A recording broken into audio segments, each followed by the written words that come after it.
Greetings and salutations everyone. So I get asked this quite a lot, surprisingly, and a lot of people are actually unaware of who currently leads their specified race within each of the factions, as a lot has changed over the course of, what now, like 9 expansions? So I think it makes sense to cover who are the leaders of both the Alliance and the Horde respectively. I will be covering the allied races in a separate or in another video. So, I'll give a quick summary of the lore on the characters and how they became leaders. Some will be a little more detailed than the others. Horde. So, with that being said, let's begin, shall we? The human nation of Stormwind is currently led by Turalyon, one of the first 5 paladins and hero of the Alliance during the Second War.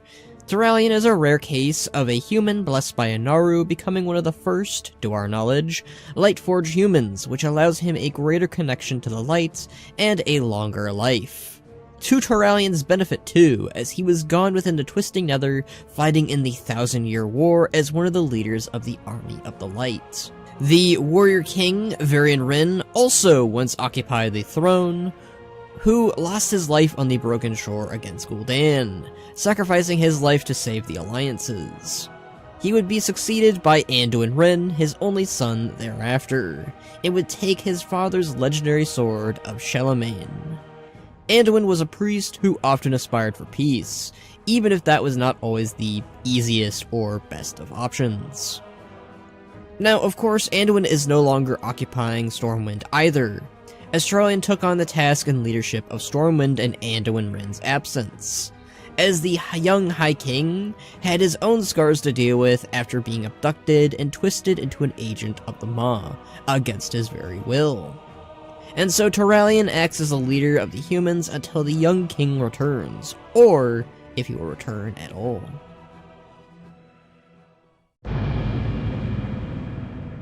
Thrall currently leads the proud and various Orcish clans of the Horde. Thrall, or Goel, was both orphaned and enslaved, but would later become a beacon of hope for the rest of Orc kind. Thrall was one of the first Orc shamans within a generation, and would aid in freeing his people from the internment camps. He would become their leader for the first time when he was given the mantle of War Chief by Ogrim Doomhammer on his deathbed, donning both his Doom Plate and his Doomhammer through succession. Thrall would lead the Horde to their freedom and new home of Kalimdor much later. Thrall would stand against such threats such as the Burning Legion, Scourge, Old Gods, and various other threats. However, the world would need him more than the Horde and the Orcs, and he would be tasked with dealing with the earth-shattering Cataclysm and the dragon aspect known as Deathwing. In his absence, there was of course Garrosh Hellscream, whom Thrall left in charge, who would then divide the Horde and create several conflicts as both the leader and war chief of the Orcs and the Horde. This leading to a rebellion against him and later his own demise. The mantle of leadership to the Orcs went to Varrock Sarfang for a time, whom would in a similar fashion lead his own rebellion against a similar wayward war chief of Sylvanas Windrunner, ultimately losing his life in the process after besting her in a way. And while Thrall would return in both times in these open rebellions against these corrupted leaders, Thrall would finally stay as a leader probably after the Fourth War, not as war chief but instead as a speaker for purely the Orcs within the Horde, who were desperate to have a strong leader once more. Thrall intends to keep leading the Orcs on the newly formed Horde Council until they no longer need him. The enchanting and terrifying Kaldorei people, or Night Elves, are currently led by the proud couple of Tyrande Whisperwind, the Priests of Elune, and Malfurion Stormrage, the first druid of his people. Namely, the former is in charge currently for reasons. Both Night Elves had a part to play within the War of the Ancients in opposing Queen Ajara and the Burning Legion, resulting in the leaders we know them as today. While Ajara's fate was sealed within the Dark Waters and the demons were driven off for a time, the now sundered landscape of Azeroth was split apart, The land of Kalimdor was theirs to call home and defend for quite some time until the Third War took place. There the two would take the fight against the intruders to their homeland, until they found that the Horde and the survivors of Lor'themar were worthy allies to defeat the Legion, giving up their immortality from the World Tree to end Archimonde. Since then, the Night Elves have joined the ranks of the Alliance. Now the Night Elves, many years later, struggle to find themselves a new home after Teldrassil's destruction in the Fourth War. Tauren took on the power of the Night Warrior, which allowed her to gain their lands back and nearly destroyed Sylvanas, the perpetrator behind their grief and sorrow. The power was later used to help form a seedling that would be planted within the Emerald Dream, to one day grow into something for the Night Elves. Malfurion would ultimately trade his own life temporarily to rest within Ardenweald in the place of the former Green Dragon aspect, Ysera. He did this so that she could aid her people in defending the Dream from anyone who would bring it harm, leaving Tauren to Whisperwind the sole leader of the Night Elves until her husband's return. The ever-enduring Darkspear Trolls was once led by their tribe's chieftain, Sen'jin, who had dreams that Thrall would lead his people off the Isle and to safety. He died encouraging the warchief to leave him and take his people far from here. His son Vol'jin would take the mantle of tribe chieftain and lead the Darkspears as a part of the Horde, calling the Echo Isles south of Durotar their home until it was invaded by a Kultiran naval fleet, and was protected by Rexxar, champion of the Horde. For a while they called Sen'jin Village their home instead of the Echo Isles of prior, as it was taken by a crazed witch doctor known as Zalazane, until Vol'jin led a charge against him and took their isle back with the help of both the Horde and the Low of Graves Bwonsamdi. Vol'jin was quite the advisor to the Orcish warships of the Horde of both Thrall and Garrosh, though the latter would mistreat, ignore, and later outcast the Troll Chieftain from the Horde city of Orgrimmar.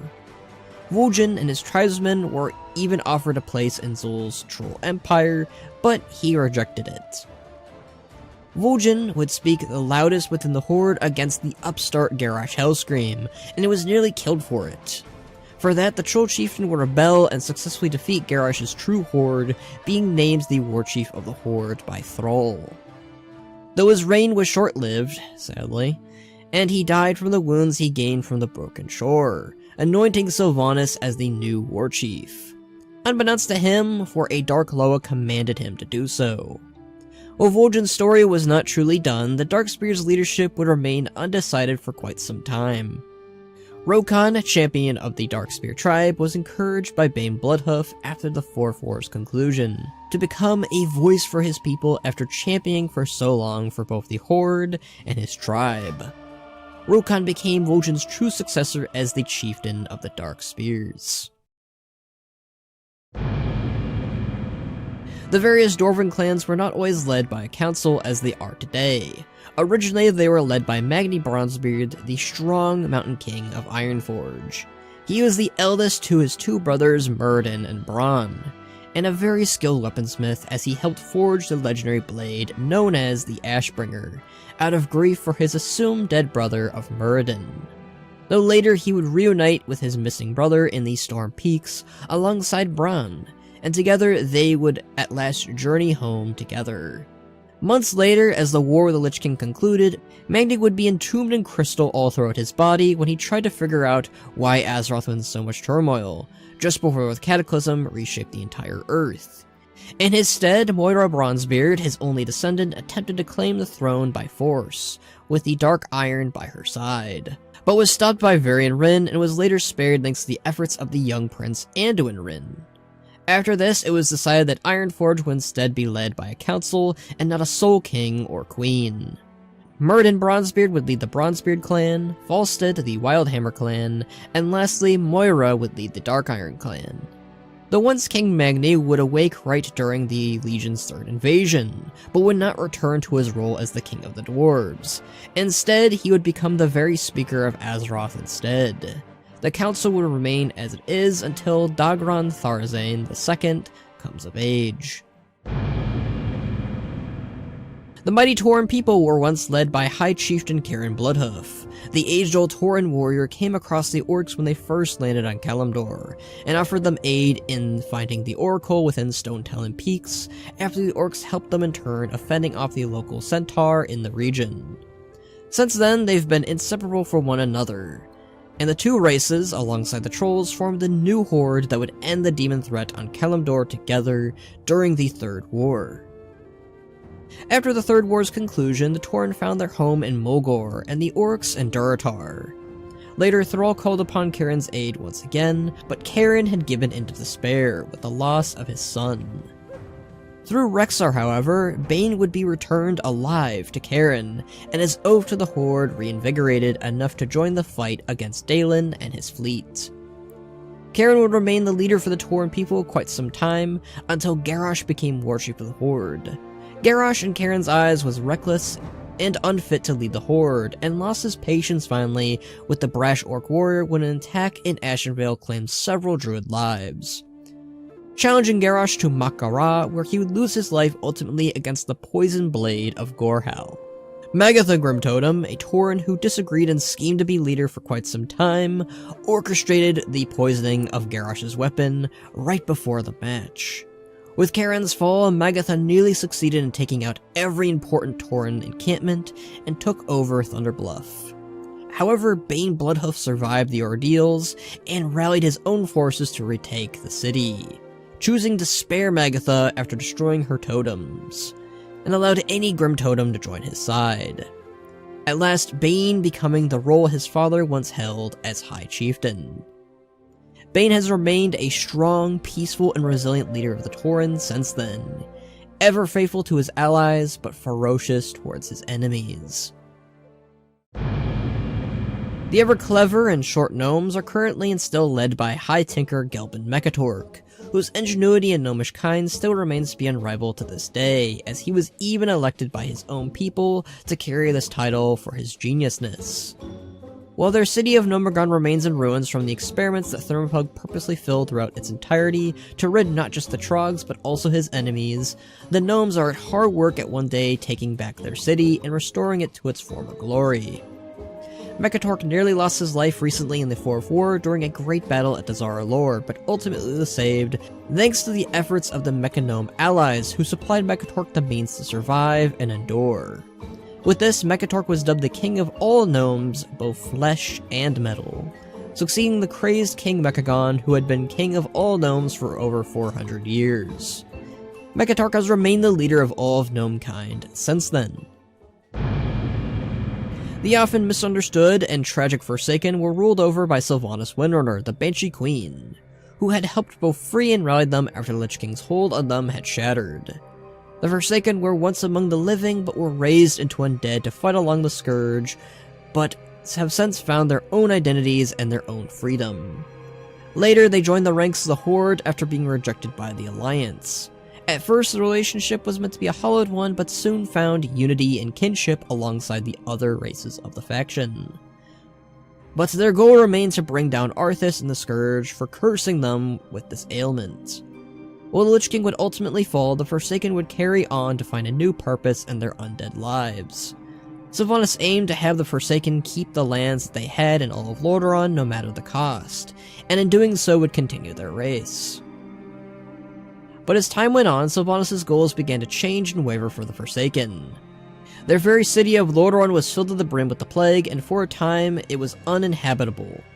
Sylvanas ultimately left the Horde as its uses had run out, and she would abandon the Forsaken too, to their fate. Without a leader, the Forsaken were left shattered and confused, but together the leaders of the Forsaken would form a council known as the Desolate Council, led by Kalia Menethil, Lillian Voss, Belmont, Valinara, and Farinel. Each was successful in retaking Lordaeron in its entirety, and clearing the plague that once prevented them from being inside. The ever-spirited and long-lasting Draenei race are and have been led by Prophet Velen. Though their people have been led by the Triumvirate and the Exarchs in the past, they currently have Velen to turn to for leadership. The Draenei fled from their homeworld of Argus after it had been claimed by the Burning Legion, their very homeworld becoming the very base of operations for the Burning Crusade. Velen led his people to the stars from planet to planet until they found the homeworld of the Orcs, which they later called Draenor. Draenor was their home for a time until the Legion used the Orcs to war with them, devastating the Draenei population and nearly bringing them to ruin. Once more, Velen had his people flee from the Legion and found a new world known as Azeroth. They would join the ranks of the Alliance and have remained there ever since. When the Legion came for yet another go at the planet of Azeroth, Velen finally had enough and led the charge on the planet of Argus, where after many hardships, the Legion was finally defeated with Archimonde and Kil'jaeden's deaths, and Sargeras' imprisonment. The Crusade was finally ended. Brava Velen remains as the current leader of the Draenei, and with his purpose of the Legion's defeat being done, his own fate and role remains uncertain.